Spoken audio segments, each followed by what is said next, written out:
Hi all. మన వంట సిరీస్లో ఇప్పుడు ఇంకొక రెసిపీ చూపిస్తాను. ఇది మా అమ్మ చేతి రెసిపీ. ఇలాగైతే నేను కొబ్బరి పులిహోర కూడా మా అమ్మదే. ఇది కూడా మా అమ్మ రెసిపీ అనమాట. నార్మల్గానే పొటాటోని తీసుకొని పీల్ చేసుకొని ఫ్రై చేసుకుంది. అంటే లైక్ కొన్ని పొటాటోస్ ఈ మధ్య ఎలా అవుతుందంటే స్టిక్కీగా అవుతాయి కదా కర్రీ చేస్తే. సో అలా కాకుండా ఇలా చేస్తే చాలా అంటే చాలా పర్ఫెక్ట్గా వస్తుంది పొటాటో ఫ్రై.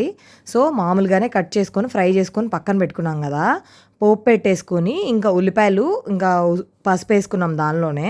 కొంచెం అవి మగ్గాక ఇట్లా టాస్ చేసుకోవాలి. టాస్ చేసుకున్న తర్వాత జస్ట్ కొంచెం ఊరికే అట్లా సిమ్ మీద పెట్టేసి సాల్ట్, పసుపు, ఇంకా కావాలంటే కొంచెం లైక్ పసుపు సరిపోయిద్ది, కొంచెం కారం వేసుకొని మళ్ళీ ఒకసారి టాస్ చేసుకొని లైక్ కలిపేసుకోవడమే. ఇంకా చాలా అంటే చాలా ఈజీ కర్రీ. జస్ట్ 5 మినిట్స్లో అయిపోయిద్ది. అందరికీ నచ్చుతుంది. మీరు కూడా ట్రై చేయండి.